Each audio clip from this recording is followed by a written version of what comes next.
لا إله إلا الله. لا إله إلا الله. لا إله إلا الله. محمد رسول الله. محمد رسول الله. إن الحمد لله نحمده ونستعينه ونستغفره ونعوذ بالله من شرور أنفسنا وسيئات أعمالنا. من يهده الله فلا مضل له ومن يضلل فلا هادي له. وأشهد أن لا إله إلا الله وحده لا شريك له وأشهد أن محمدا عبده ورسوله. يا أيها الذين آمنوا اتقوا الله حق تقاته ولا تموتن إلا وأنتم مسلمون. يا أيها الناس اتقوا ربكم الذي خلقكم من نفس واحدة وخلق منها زوجها وبث منهما رجالا كثيرا ونساء واتقوا الله الذي تساءلون به والأرحام إن الله كان عليكم رقيبا. يا أيها الذين آمنوا اتقوا الله وقولوا قولا سديدا يصلح لكم أعمالكم ويغفر لكم ذنوبكم ومن يطع الله ورسوله فقد فاز فوزا عظيما. أما بعد فإن خير الحديث كتاب الله وخير الهدي هدي محمد صلى الله عليه وسلم وشر الأمور محدثاتها وكل محدثة بدعة وكل بدعة ضلالة وكل ضلالة في النار. ثم أما بعد فيا معشر المسلمين أوصيكم ونفسي بتقوى الله عز وجل. فاتقوا الله في أنفسكم وأولادكم وإخوانكم وعشيرتكم وأموالكم وأرزاقكم وجميع شؤونكم. نسأل الله تعالى أن يتقبل منا جميع الأعمال وأن يجعلنا من عباده المخلصين المتقين. اللهم تقبل منا صالح الأعمال يا رب العالمين. আজকের জুমাবারে সমবেত সম্মানিত মুসল্লি ভাইরা বোনেরা, আমরা আজকের এই খুতবা ইনশাআল্লাহ আল কোরআনের অধিকার ও বেনিফিট কল্যাণগুলো আলোচনা করব ইনশাআল্লাহ। আল কোরআন অত্যন্ত সুপরিচিত একটি গ্রন্থ, শুধু আমাদের কাছেই নয়, পুরো মুসলিম উম্মার কাছে, গোটা মানব জাতির কাছে। হবেই বা না কেন, এটি তো মহান আল্লাহ তাআলার পক্ষ থেকে অবতারিত সর্বশেষ গ্রন্থ, সর্বশেষ ওয়াহি, যা সরাসরি নবী মুহাম্মদ সাল্লাল্লাহু আলাইহি ওয়াসাল্লামের উপর নাজিল হয়েছিল। এই কোরআন সারা বিশ্ববাসীকে চ্যালেঞ্জ দিয়েছিল, যে চ্যালেঞ্জ গ্রহণে সকলেই ব্যর্থ হয়েছিল। কারণ কোরআন আল্লাহর অবতারিত গ্রন্থ এবং ওয়াহি, ফলে আল্লাহর কোনো বান্দার পক্ষে তার কথার মতো অবিকল কথা আনয়ন করা, রচনা করা, এটা সম্ভব নয়। কোরআন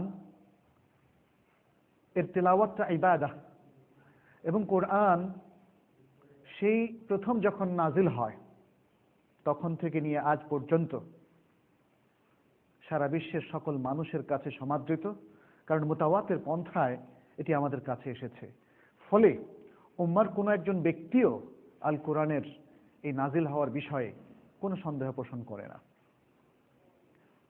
কিন্তু দুর্ভাগ্য যে আজকে এই উম্মার অধিকাংশ মানুষ আল কোরআনকে শুধুই একটি পঠন ও পাঠনের কিংবা তেলাওয়াত করার একটা গ্রন্থ হিসাবে বানিয়ে নিয়েছে, স্থির করে নিয়েছে, নির্ধারণ করে নিয়েছে।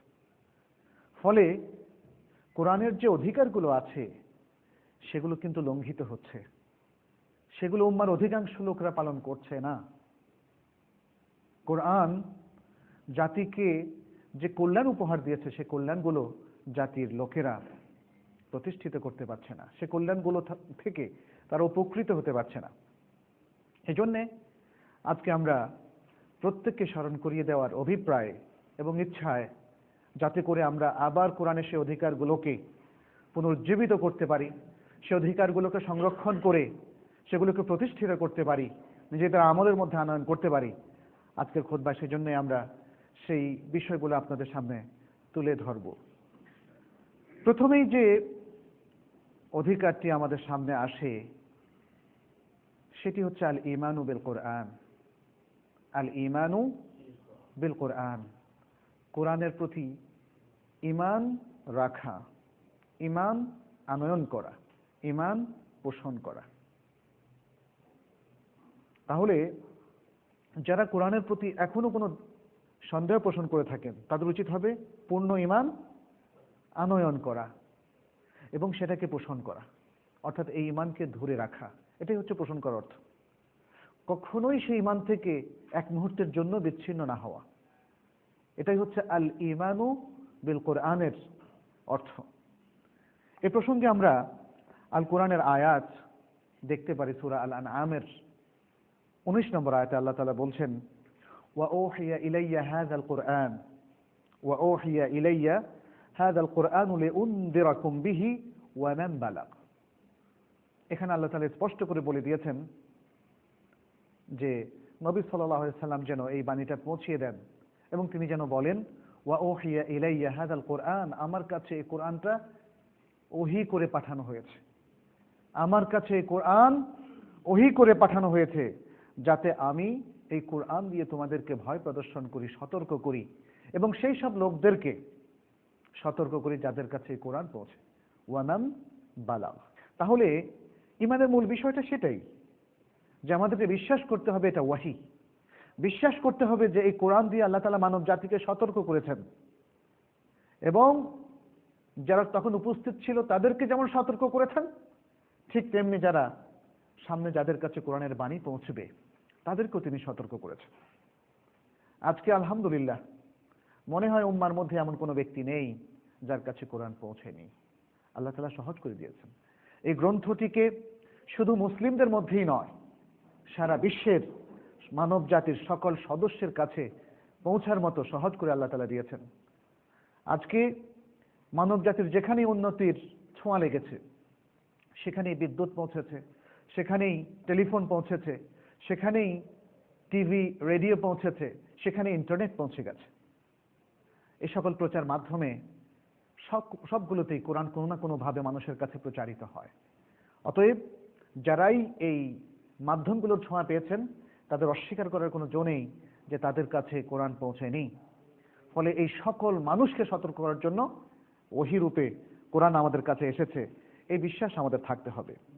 আল কোরআনের প্রতি ঈমানের অন্যতম আরেকটা অনুষঙ্গ হচ্ছে আল ঈমান আল জাযিম বিকুল্লি মা জাআ বিহি। আল ঈমান আল জাযিম বিকুল্লি মা জাআ বিহি, কোরআন যা কিছু নিয়ে এসেছে তার প্রতি দৃঢ় প্রত্যয়, দৃঢ় বিশ্বাস স্থাপন করা, তার সত্যতার প্রতি, তার অথেন্টিসিটির প্রতি।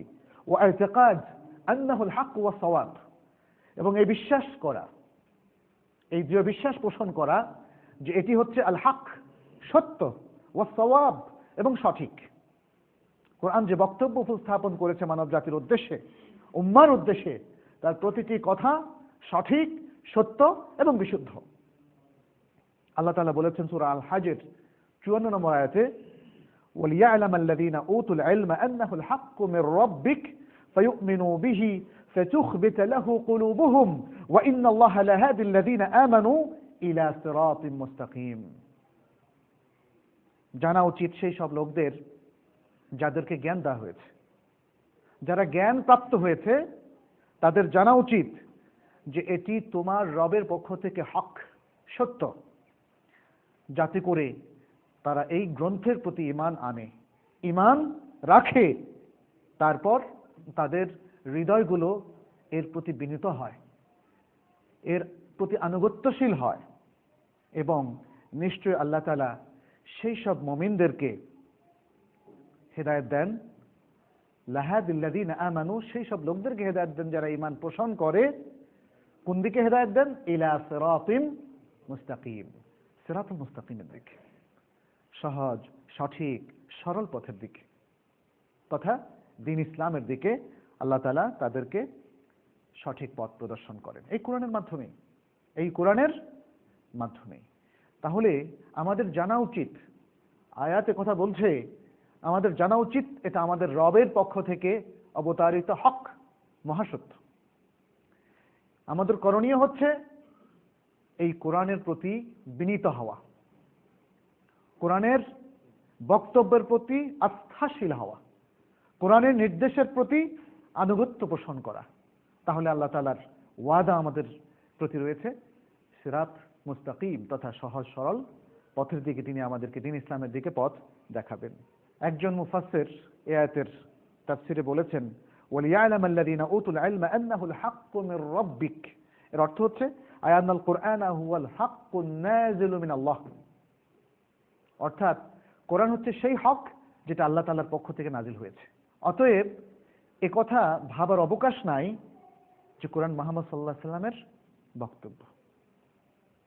আজকে অনেকেই সে দাবি করছে, কিন্তু মনে রাখতে হবে এটা হচ্ছে কুফর, এটা হচ্ছে স্পষ্ট বড় কুফর।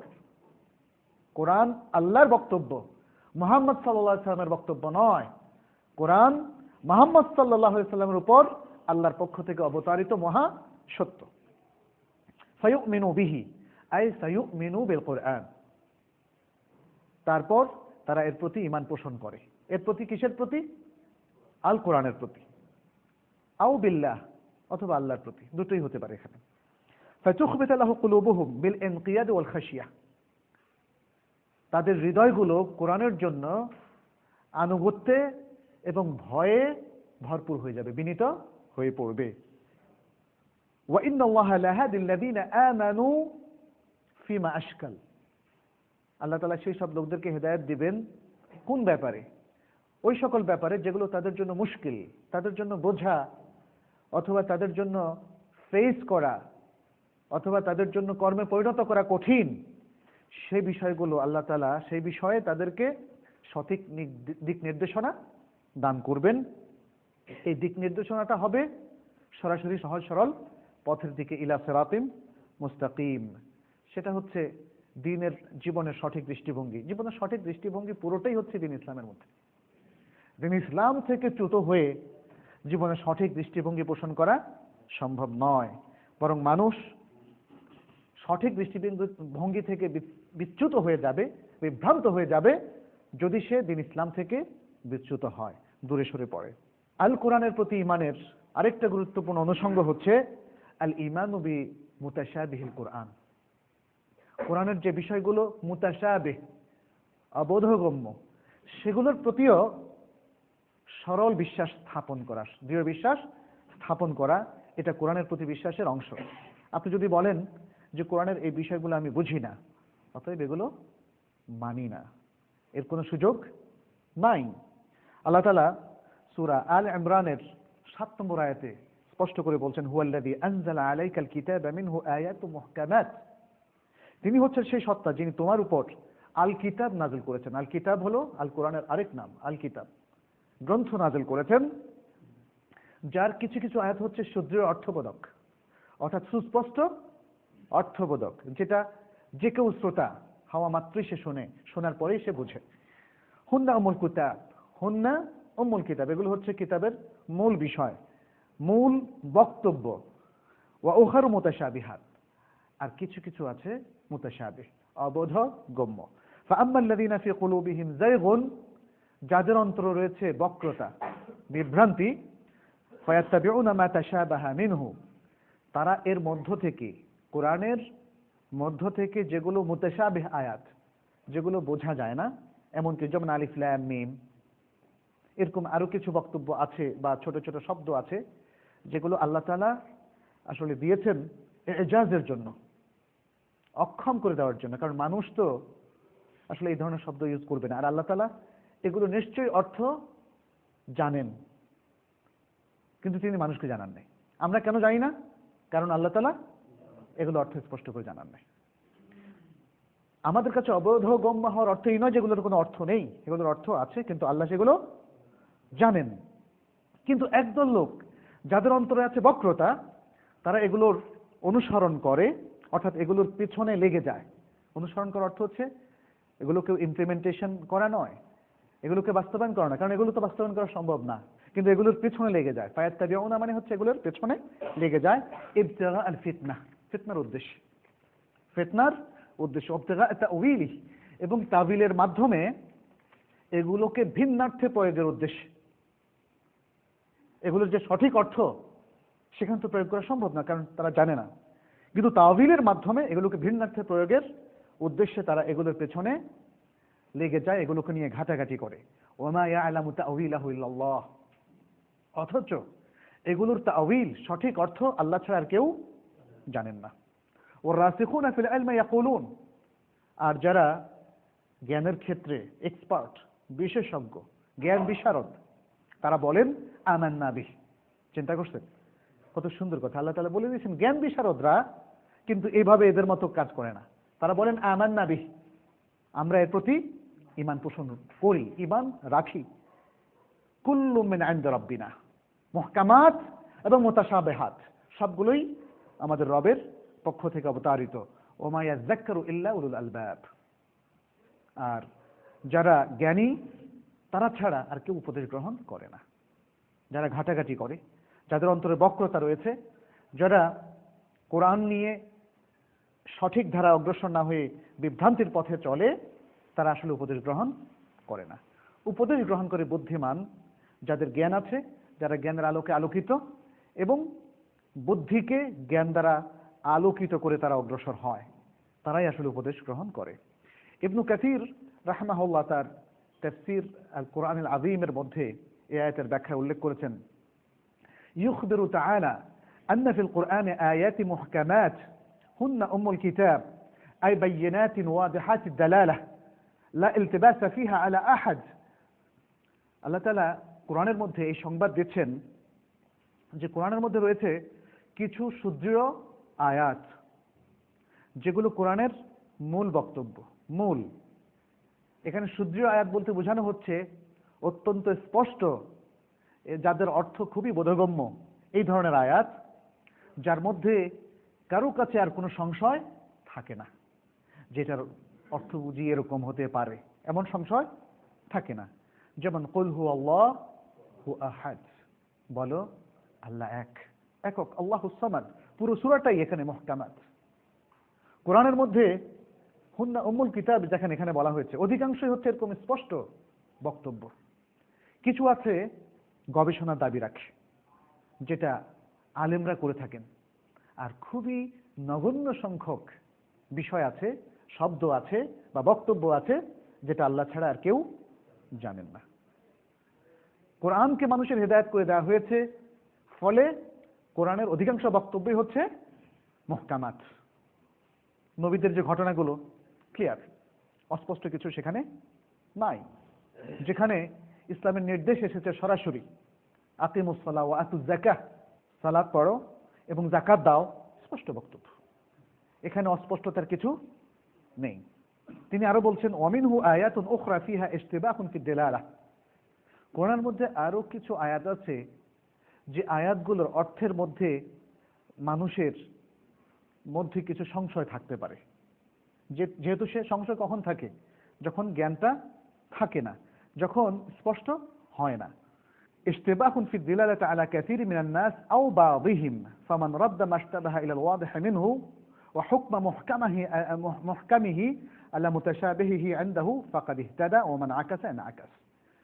যে ব্যক্তি যে সমস্ত আয়াতগুলো তার কাছে সংশয়পূর্ণ মনে হয় সেগুলোকে স্পষ্ট আয়াতের দিকে ফিরিয়ে দেয় এবং তার সুদৃঢ় এবং সুস্পষ্ট আয়াতগুলোর বিধানকে মুতাশাবিহ আয়াতের উপর প্রয়োগ করে, তাহলে সেই হেদায়েতের পথে থাকলো, সেই হেদায়েতের পথে থাকলো। সে মুতাশাবিহ আয়াতগুলোকে কেন্দ্র করে কোনো গোলমাল করলো না, কোনো বিভ্রান্ত হলো না, বিচ্যুত হলো না, বরং মুহকাম আয়াতগুলোর হুকুমকে মুতাশাবিহের উপর সে প্রয়োগ করে, ফলে সে হেদায়েত পেয়ে যায়। কিন্তু যে ব্যক্তি উল্টো করে, উল্টো দিকে হয় তার গতি, উল্টো পথে হয় তার যাত্রা এবং তার গমন, ফলে সে সত্য থেকে বিচ্যুত হয়, সে কোরআনের হেদায়েত দ্বারা আলোকিত হতে ব্যর্থ হয়। দ্বিতীয় যে অধিকার আল কোরআনের, সেটি হচ্ছে আল আমালু বিহি, আই আল আমালু বিল কোরআন। প্রথম হলো ঈমান বিল কোরআন, দ্বিতীয় হচ্ছে আল আমালু বিল কোরআন, কোরআন দ্বারা আমল করা, কোরআন দ্বারা আমল করা। কোরআন দ্বারা আমল করার অর্থটা কি বা এর ডিমান্ডটা কি, এর তাকাদাটা কি? এর তাকাদা হলো তানফিযু কুল মা জাআ ফিল কোরআনিল কারীম, কোরআনের মধ্যে যত নির্দেশ এসেছে এবং নির্দেশনা এসেছে সবগুলোর বাস্তবায়ন। যত নির্দেশ এসেছে, কারণ সব নির্দেশ তো, সব বক্তব্য তার নির্দেশ না, কিছু আছে নির্দেশনা, যেটাকে আমরা ইনস্ট্রাকশন বলি, গাইডেন্স। এই গাইডেন্সের একটা অংশ হচ্ছে সরাসরি নির্দেশ, যেগুলো ফরজ হিসাবে বিবেচিত হয়। তাহলে কোরআনের এই সকল অপরিহার্য নির্দেশ এবং নির্দেশনা, এগুলোকে বাস্তবায়ন করা, এটাই হচ্ছে কোরআন অনুযায়ী আমল করার অর্থ। এটাকে আরেকটু ব্যাখ্যা করলে আমরা এভাবে বুঝবো, কোরআন যেটাকে হালাল করেছে সেটাকে হালাল করা, কোরআন যেটাকে হারাম করেছে সেটাকে হারাম করা, এবং কোরআন জীবনকে যে খাতে যেভাবে পরিচালিত করতে বলছে সে খাতে সেভাবে পরিচালিত করা এবং সে অর্থ নিজেদের জীবনে বাস্তবায়ন করা, এবং এটাকে প্রবলভাবে এই ধারাকে আঁকড়ে থাকা, এটাই হচ্ছে কোরআন অনুযায়ী আমল করার অর্থ। এবং এর আরেকটা দিক হচ্ছে, কোরআন অনুযায়ী আমল করার আরেকটা দিক হচ্ছে কোরআনের লিমিট ক্রস না করা, কোরআন যে সীমারেখা নির্ধারণ করে দিয়েছে তা থেকে বিচ্যুত না হওয়া, এবং কোরআনের বিরোধিতা না করা, এবং কোরআনের উপর নিজের থেকে বানিয়ে বানিয়ে অতিরিক্ত কোনো হুকুম, আহকাম কিংবা ইবাদত অথবা জীবনের গতিপথ সাব্যস্ত না করা। কারণ যে ব্যক্তি সেটা করে সেটা হচ্ছে আল্লাহর উপর মিথ্যা আরোপের মতো। সেটা যদি শিরিক হয় সেটাও আল্লাহর উপর মিথ্যা, কারণ আল্লাহ তাআলা কোনো শিরিককে জায়েজ করেননি। সেটা যদি বিদআ হয় সেটাও দ্বীন ইসলামের মধ্যে অসত্য পন্থা এবং মিথ্যা পন্থা হিসেবে বিবেচিত হবে, কারণ রাসূলুল্লাহ সাল্লাল্লাহু আলাইহি সাল্লাম কোনো বিদআতের দিকে উম্মাহকে পথ প্রদর্শন করেননি। একমাত্র যেগুলো কোরআন এবং সুন্নাহ নির্ভর, শুধু সেটাই দ্বীন হিসাবে প্রযোজ্য হবে, এবং কোরআন সেদিকে আমাদেরকে দৃষ্টি আকর্ষণ করেছে, সেদিকে আমাদেরকে পথ দেখিয়েছে। এজন্যে শিরিক, বিদআত, কুফর এবং আরো নতুন নতুন যে জিনিসগুলো দ্বীনের অন্তর্ভুক্ত নয় সেগুলো যদি দ্বীনের মধ্যে চালিয়ে দেওয়া হয় সেটা হচ্ছে আল্লাহর উপর মিথ্যা আরোপ করা।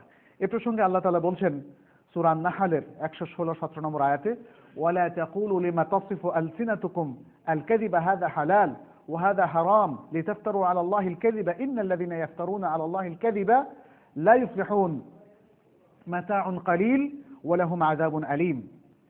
আর তোমাদের জিহ্বা, বাকযন্ত্র যা বর্ণনা করে তোমরা সেটাকে বলো না, তোমাদের জিহ্বা যে মিথ্যা কথা বলে তোমরা সে অনুযায়ী বলো না যে এটা হালাল আর এটা হারাম। অর্থাৎ হালাল হারাম যেন আমাদের বক্তব্যের আলোকে নির্ধারিত না হয়, এটা নির্ধারিত হবে কিসের আলোকে? কোরআনের আলোকে। অতএব তোমাদের বাকযন্ত্র যেটাকে হালাল এবং হারাম বলে সেটাকে তোমরা হালাল হারাম বলো না, এতে করে তোমরা আল্লাহর উপর মিথ্যা আরোপ করে বসবে। নিশ্চয় যারা আল্লাহর উপর মিথ্যা আরোপ করে তারা কখনোই সফল হয় না। মাতাউন কালিল, সামান্য ভোগ্যপণ্য মাত্র, দুনিয়ার এই জীবনটার কথা বলা হচ্ছে। ওয়ালাহুম আযাবুন আলীম, এবং এরপর তাদের জন্য থাকবে মর্মন্তুদ শাস্তি। তৃতীয় যে অধিকার আল কোরআনের আছে মুসলিম উম্মার প্রতি সেটি হচ্ছে কিরাআতুহু ওয়া তাদাব্বুরুহু। কিরাআতুহু ওয়া তাদাব্বুরুহু, আল কোরআনের অধ্যয়ন করা, এটিকে পাঠ করা। কোরআন অধ্যয়ন করা এবং পাঠ করার অর্থটা কি? এটা কি শুধুই তেলাওয়াত করা, যেটা আমরা বুঝছি যে শুধু অর্থ না বুঝে তেলাওয়াত করা? এটি নয়, বরং এর অর্থ হচ্ছে আল মুদাওয়াতু আলা কিরাআতিল কোরআনিল কারীম ওয়া আদামু হাজরিহি مع تدبر معانيه وتأمل مراميه والعلم بعقائده ومعرفة أحكامه وشرائعه। চমৎকার একটা বিষয় কিন্তু এখানে বলা হয়েছে, সেটি হচ্ছে কিরাআত এর এবং তাদাব্বুরের অর্থটা হচ্ছে সব সময় কন্টিনিউয়াসলি কোরআন তেলাওয়াত করা। তার মানে এই নয় যে 24 ঘন্টায় আপনি কোরআন তেলাওয়াত করবেন, অর্থাৎ এমন কোনো দিন যেন আমাদের না যায় যে আমরা কোরআন তেলাওয়াত করিনি। এটাই রেগুলারলি কোরআন তেলাওয়াত করা এবং কোরআনকে পরিত্যাগ না করা। রেগুলারলি কোরআন তেলাওয়াত করা, কোরআনকে পরিত্যাগ না করা, এটাই হচ্ছে এখানে কেরাতের অর্থ। এটাই হচ্ছে আসলে কোরআনের হক। বছরে একবার কোরআন তেলাওয়াত করলেন বা 2-3 দিন করলেন, এটা কি কোরআনের হক আদায় হলো? আদায় হলো না। পাশাপাশি কোরআনের অর্থ তাদাব্বুর করতে হবে, অর্থ নিয়ে চিন্তা ভাবনা করতে হবে যে এর অর্থটা কি কল্যাণ আমাদের জন্য নিয়ে এসছে, কি দিক নির্দেশনা আমাদেরকে দিয়েছে, কি পথ আমাদের কাছে ব্যক্ত করেছে, এই বিষয়গুলো নিয়ে ভাবতে হবে এবং সেগুলোর ইমপ্লিমেন্টেশন বা বাস্তবায়ন নিয়েও ভাবতে হবে। আর ইয়াকিন, যে প্রত্যয় পোষণ করতে হবে কোরআন যে আকীদা আমাদের সামনে পেশ করেছে সে আকীদার প্রতি, কোরআন যে আহকাম আমাদেরকে জানিয়েছে সে আহকামের প্রতি, এবং কোরআন যে শরিয়ত আমাদের জন্য নিয়ে এসছে সে শরিয়তের প্রতি। আল্লাহ তাআলা বলছেন সূরা আল ফুরকানের 30 নম্বর আয়াত, যেন আল্লাহর বান্দারা কোরআন ত্যাগ না করে, কোরআনকে পরিত্যাগ না করে, বরং রেগুলারলি এর সাথে একটা ইন্টারাকশন বজায় রাখে, এর সাথে এর এর এর পড়া, পাঠ করা, অধ্যয়ন এবং এর চিন্তাভাবনা নিয়ে সবসময় সে নিজেকে নিয়োজিত রাখে। সেজন্য কোরআন বলছে ওয়াকাল রাসূল ইয়া রব ইন্না কওমি ইত্তাখাযু হাযাল কুরআনা মাহজুরা। ইয়া রব, কোরআন একদিন এই সকল বান্দাদের বিরুদ্ধে, রাসূল সাল্লাল্লাহু আলাইহি ওয়াসাল্লামের উম্মতের বিরুদ্ধে সাক্ষ্য দিবে, মোকদ্দমা পেশ করবে এবং বলবে, কোরআনও সাক্ষ্য দিবে, সেটা তো হাদিসে এসছে, আর এখানে রাসূলের কথা বলা হচ্ছে, রাসূলই নিজেই তার উম্মতের ওই লোকদের বিরুদ্ধে সাক্ষ্য দিবেন, মোকদ্দমা পেশ করবেন যারা কোরআন ত্যাগ করেছিল। ইয়া রব, হে আমার রব, ইন্না কওমি, আমার জাতির লোকেরা, ইত্তাখাযু, তারা করে নিয়েছে, হাযাল কুরআনা, এই কোরআনকে, মাহজুরা, পরিত্যক্ত। আমার জাতির লোকেরা এই কোরআনকে পরিত্যক্ত করে দিয়েছে। কোরআন কিভাবে পরিত্যাগ করা হয়? কোরআন পরিত্যাগ করা হয় যদি কোরআন পাঠ করা না হয়, যদি কোরআন যে আমল না করা হয়, যদি কোরআনের হকগুলো বাস্তবায়ন না করা হয়, ইত্যাদি। হাফিজ ইবনে কাসির এই আয়াতের তাফসীরের মধ্যে তিনি বলেছেন, তার তাফসীরুল কোরআনুল আযীমের মধ্যে, ওয়াকানাল মুশরিকুনা ইযা তুলিয়া আলাইহিমুল কুরআনু আকসারুল লাগাত ওয়াল কালামা ফি গায়রিহি হাত্তা লা ইয়াসমাউনা। তিনি বলছেন, যখন মুশরিকদের কাছে কোরআনটা তেলাওয়াত করা হতো, যেহেতু রাসূল সাল্লাল্লাহু আলাইহি ওয়াসাল্লাম এমন সমাজে ছিলেন যেখানে মুশরিকরাও ছিল, এবং কোরআন যখন তেলাওয়াত করা হতো তখন আশেপাশে মুশরিকরাও অবস্থান করত, কিন্তু তারা কি করত? তারা কথাবার্তা, গোলমাল এগুলো বাড়িয়ে দিত যাতে কোরআনটা ভালো করে না শোনা যায়, ডিস্টার্ব করতো সোজাসুজি কথা, আর তারা আসলে মন দিয়ে শুনতো না। এটাই হচ্ছে কোরআন ত্যাগ করার অর্থ। তাহলে আজকেও আমরা দেখি আমাদের সামনে অনেকে কোরআন তেলাওয়াত করেন, কিন্তু আমরা তখন গাল গল্প করি, আমরা তখন কোরআনের দিকে মনোনিবেশ করি না। তাহলে মুশরিকদের জন্য যদি সেটা হয় কোরআন ত্যাগ করা, তাহলে এই উম্মার লোকদের জন্য সেটা কোরআন ত্যাগ করাই হবে। কোরআন ত্যাগ করার আরো অনেকগুলো অর্থ আছে, যেমন কোরআনের প্রতি ঈমান তরক করা, এটাও কোরআন তরক করার অর্থ। সে বিশ্বাসই করে না কোরআন আল্লাহর কালাম। অথবা কোরআন নিয়ে চিন্তা ভাবনা ত্যাগ করা। আজকে একদল লোক কোরআন তেলাওয়াত করে অর্থ না বুঝে কোরআন চিন্তা ভাবনা না করলে, কোরআন নিয়ে চিন্তা ভাবনা না করলে কি আসলে হেদায়েত পাওয়া যায়? কোরআনের স্বাদটা পাওয়া যায়? কোরআনের দিক নির্দেশনাগুলি বোঝা যায়? কখনো বোঝা যায় না। অতএব কোরআন নিয়ে চিন্তা ভাবনা ত্যাগ করা এটাও কোরআন ত্যাগ করার শামিল। কোরআন অনুযায়ী আমল তরক করা এটাও কোরআন ত্যাগ করার শামিল। এবং কোরআনের নির্দেশগুলো অমান্য করা, কোরআন যেগুলো নিষেধ করেছে সেগুলো করা, এটাও কোরআন ত্যাগ করার শামিল। কোরআন থেকে বিচ্ছিন্ন হয়ে, কোরআন থেকে সেপারেট হয়ে গিয়ে যদি কেউ কবিতায় সম্পৃক্ত হয়, সারাদিন শুধু কবিতার চর্চা অথবা বক্তৃতা চর্চা অথবা খেলাধুলা অথবা অন্য যে কোনো দুনিয়ার কাজে লিপ্ত হওয়া, কোরআন ত্যাগ করে যদি সেটা করে, এটাও কোরআন ত্যাগ করারই আরেকটা অর্থ। আজকে যারা সাহিত্য চর্চা করে তাদের বিরাট সংখ্যককে আমরা দেখি তাদের কোরআন পড়ার সময় হয় না, কোরআন নিয়ে গবেষণার সময় হয় না। তারা গান গায়, সারাদিন তাতে চলে যায়, কিন্তু কোরআন নিয়ে গবেষণার কোনো সময় হয় না। ফলে এগুলো তাদেরকে কোরআন ত্যাগী করে ফেলেছে।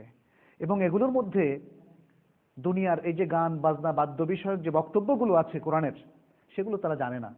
ফলে অতি সহজেই মুসলিম পরিবারের সন্তান হওয়ার পরেও তারা দুনিয়ার এই সমস্ত অন্যায়মূলক কাজে, পাপাচারের মধ্যে অতি সহজে তারা সম্পৃক্ত হয়ে পড়ে।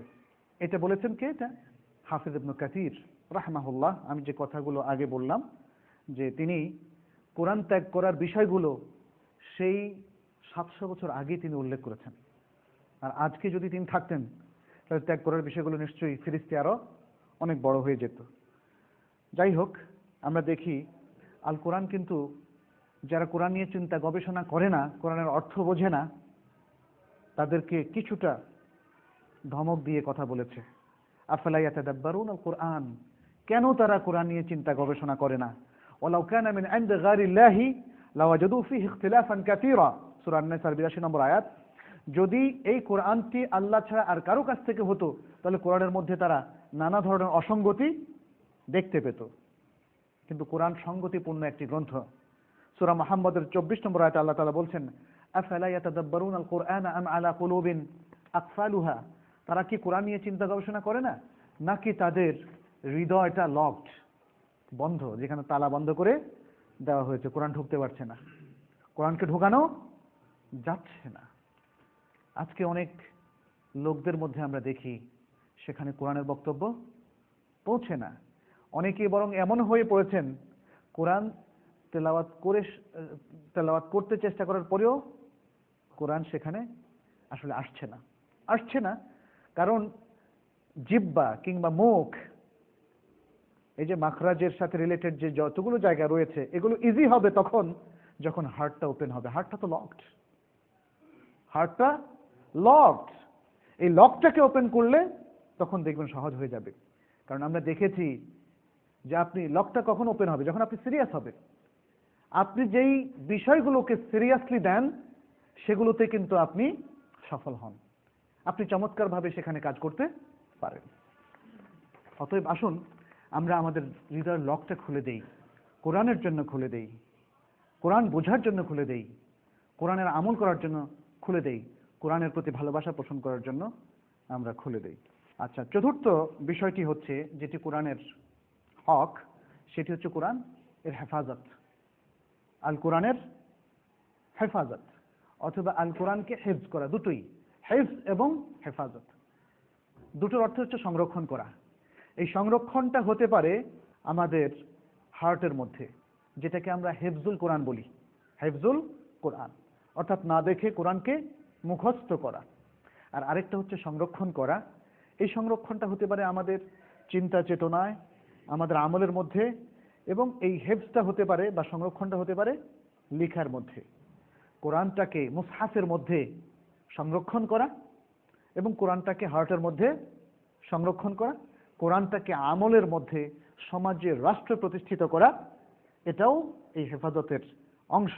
এবং এই হেফাজতটা হতে হবে যে কোনো ধরনের নষ্ট না হয়ে যাওয়া থেকে, এবং অতিরিক্ত করা থেকে, অথবা কোরআনের মধ্যে ত্রুটি করা থেকে, অথবা কোরআনকে উপেক্ষা করা থেকে কোরআনকে সংরক্ষণ করা। কোরআন হেফজ যারা করছেন, এটা একটা মহান কাজ, হেফজুল কোরআন। কোরআন হেফজ করার অর্থ শুধুমাত্র হাফেজ হওয়া নয়, একজনকে হাফেজ বানানো নয়। কোরআন হেফজ করা, মনে রাখতে হবে, আল্লাহর কালামকে সংরক্ষণ করা, মহান একটা কাজ।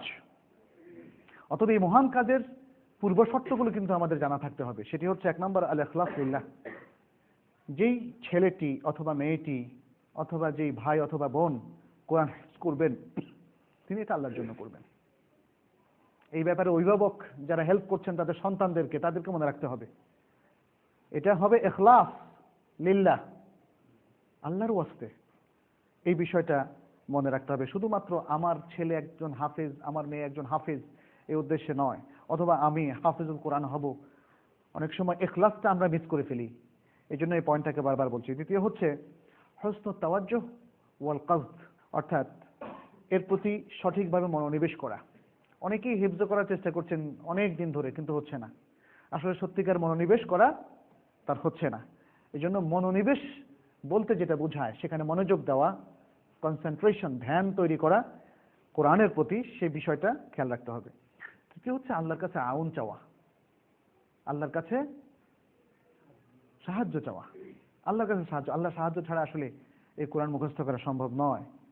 তৃতীয় হচ্ছে হার্টকে, হৃদয়কে এই দুনিয়ার যে সমস্ত কাজ নিয়ে বিজি থাকে সেগুলো থেকে মুক্ত করা। আপনি যদি দুনিয়ার সব কাজ নিয়ে ব্যস্ত থাকেন আর হেফজ করতে চান, তাহলে কিছুক্ষণ থাকবে আবার চলে যাবে।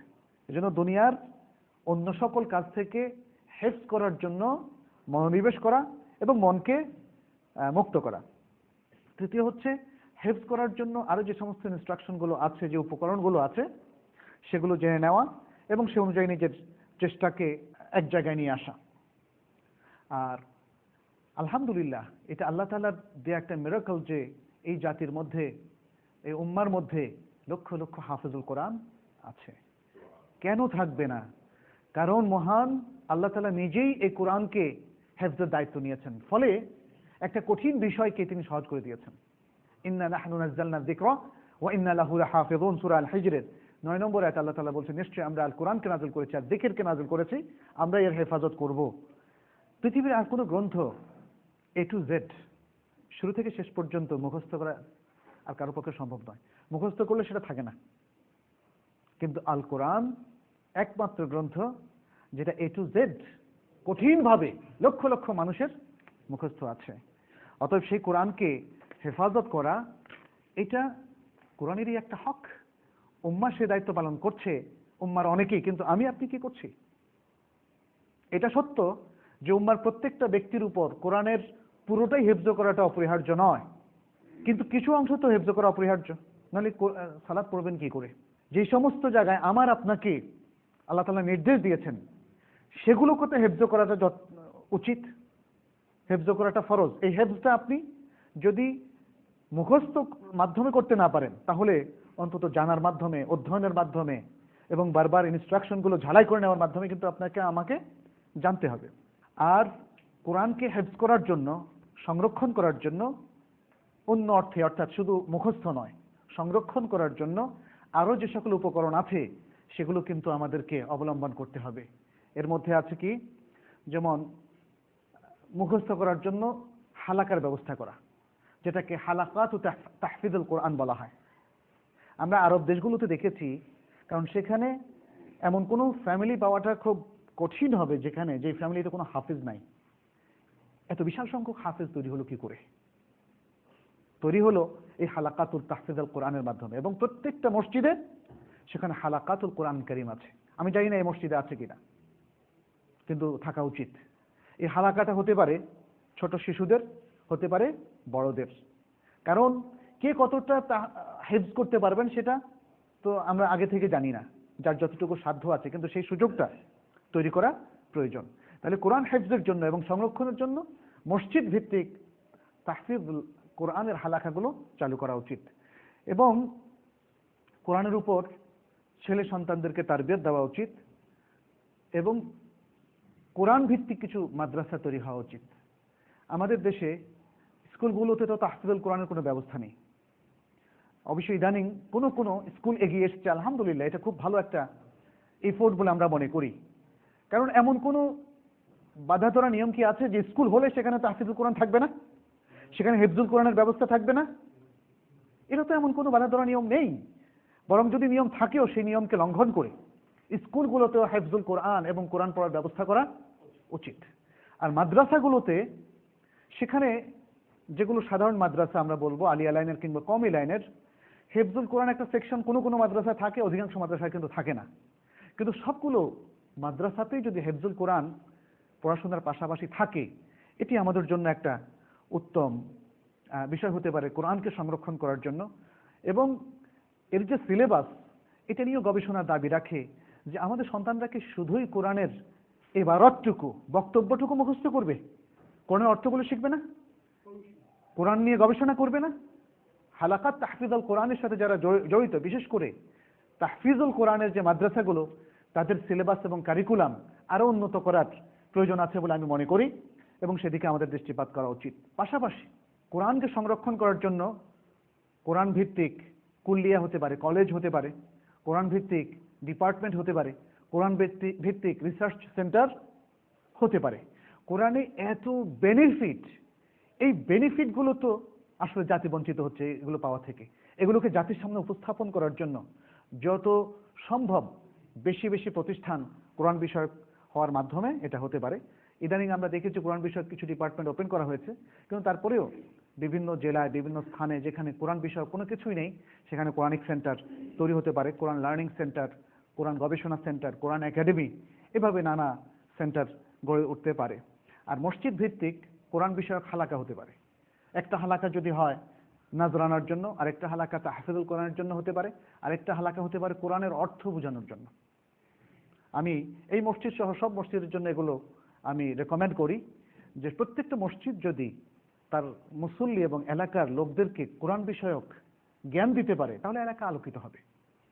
কোরআনকে মানুষ মহাব্বত করবে, ভালোবাসবে, কোরআনের কল্যাণগুলো দিয়ে নিজেদের চরিত্রকে তারা তৈরি করবে, এবং ফলে এলাকার মধ্যে এর পজিটিভ রেজাল্ট পাবে। বিভিন্ন এলাকায় আমরা দেখেছি যে উঠতি ছেলেপেলেরা এরা কিছুটা বকে যায়, অথচ এলাকার মসজিদগুলো যদি আজকে দায়িত্ব পালন করতো, তাহলে এই বখাটের ছেলেগুলোকে কোরআনের কাছে নিয়ে আসতো, এরা ভালো মানুষ হয়ে যেত। এরা ভালো মানুষ হয়ে যেতে পারতো। অতএব এই বিষয়ক আমার মনে হয় চিন্তা ভাবনার অবকাশ আছে। 5 নম্বর অধিকার হচ্ছে কোরআনকে এহতেরাম করা, সম্মান করা, তাওকির করা, এবং কোরআন যখন শুনে তখন চুপ থেকে মনোযোগের সাথে শোনা, চুপ থেকে মনোযোগের সাথে শোনা। ওয়া ইযা কুরিয়াল কুরআনু ফাসতামিউ লাহু ওয়া আনসিতু লাআল্লাকুম তুরহামুন, যখন কোরআন পাঠ করা হয় তখন তোমরা সেটা মনোযোগের সাথে শোনো এবং চুপ থাকো। আসলে মনোযোগের সাথে শোনা এবং চুপ থাকা এটাও কিন্তু একটা বড় ধরনের সম্মান প্রদর্শন। সময় কম থাকায় আমরা একটু দ্রুত এগোচ্ছি। 6ষ্ঠ অধিকার হচ্ছে আদ-দাওয়াতু ইলাল কোরআন, কোরআনের দিকে দাওয়াত দেওয়া। কোরআনের এত সুন্দর বেনিফিট, নিজেই শিখছেন, স্বার্থপরের মতো নিজের মধ্যে সীমাবদ্ধ রাখবেন না, জাতির সামনে সেটাকে বিলিয়ে দিতে হবে। যত বিলাবেন ততই আপনার কোরআনের জ্ঞান বাড়বে। এটা আল্লাহ তাআলার পক্ষ থেকে আরেকটা রহমত। জ্ঞান যিনি অর্জন করেছেন, জ্ঞান যত বিতরণ করবেন বাড়বে না কমবে? বাড়বে। কোরআনের জ্ঞানও এভাবে বাড়তেই থাকবে এবং কোরআনের আলো বাড়তে থাকবে। আপনার আলোটা আরেকজনকে দিন, আরেকজনকে দিন, আরেকজনকে দিন, এভাবে বাড়তে থাকবে। এটাই হচ্ছে দাওয়াতের মূল অর্থ। তাহলে কোরআনের মধ্যে যে আকীদাগুলো আছে, যে আহকামগুলো আছে, যে হালাল হারামের বিষয়গুলো আছে, যে দিক নির্দেশনা আছে, যে গাইডেন্স আছে, যে হিদায়াত আছে, এগুলো জাতির কাছে পৌঁছে দেওয়া, এটা হচ্ছে কোরআনের আরেকটা অধিকার। আল্লাহ তাআলা বলছেন, উদউ ইলা সাবিলি রাব্বিকা বিল হিকমাতি ওয়াল মাউইযাতিল হাসানাহ ওয়াজাদিলহুম বিল্লাতী হিয়া আহসান। তোমার রবের পথের দিকে আহ্বান করো।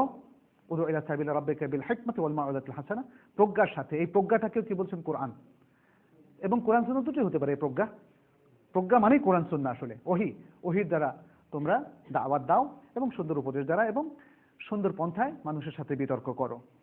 আচ্ছা, এরপরে হচ্ছে 7ম নম্বরে আল ইলতিজাম বিমানহাজিহি আই বিমানহাজিল কোরআন। কোরআনের যে মেথডোলজি, কোরআনের যে মেথড, পদ্ধতি, জীবন পদ্ধতি, সেটাকে শক্তভাবে আঁকড়ে ধরা। এ প্রসঙ্গে আমরা আরো কথা বলবো, শুধু একটা আয়াত বলছি এখানে, লিকুল্লিন জাআলনা মিনকুম শারআতান ওয়া মিনহাজা, তোমাদের প্রত্যেকের জন্য একটা জীবন পদ্ধতি, একটা শরিয়ত আমরা নির্ধারণ করে দিয়েছি। আল্লাহ তাআলা বলছেন সূরা আল মাইদার 48 নম্বর আয়াতে। তাহলে জীবন পদ্ধতি নির্ধারণ করেছেন, এই জীবন পদ্ধতিটা বর্ণনা করছে আল কোরআন। আল কোরআন মা ফাররাতনা, আমরা, আল্লাহ তাআলা বলছেন তোমার উপর কিতাব নাযিল করেছে এবং এর মধ্যে কোনো ধরনের ত্রুটি করি নাই, আল্লাহ তাআলা কোরআনের মধ্যে বলে দিয়েছেন। ফলে এই ত্রুটিহীন যে জীবন পদ্ধতি কোরআনের দ্বারা, বক্তব্যের দ্বারা আমাদের সামনে এসেছে, সেটিকে শক্তভাবে আঁকড়ে ধরা, এটা কোরআনের অধিকার। এই অধিকারটা যদি আমরা রক্ষা না করি তাহলে কোরআনের সে অধিকারকে আমরা ক্ষুণ্ণ করলাম। 8ম হচ্ছে আত-তাখাল্লুক বিআখলাকিহি, কোরআনের যে আখলাক, সে আখলাককে ধারণ করা, সে আখলাক অনুযায়ী নিজের আখলাককে গঠন করা। আমরা জানি যে আল্লাহ তাআলা কোরআনে বলে দিয়েছেন সে আখলাকের কথা, ইন্নাকা লাআলা খুলুকিন আযীম। রাসূলুল্লাহ সাল্লাল্লাহু আলাইহি সাল্লামকে বলছেন নিশ্চয়ই তুমি মহান চরিত্রের উপর আছো, এটা সূরা আল কালামের 4 নম্বর আয়াত। আর সে আখলাক আয়েশা রাদিয়াল্লাহু তাআলা আনহা হাদিসের মধ্যে, সহিহ মুসলিমের হাদিসের মধ্যে এভাবে এসেছে, তিনি বলছেন কানা খুলুকুহু আল কোরআন।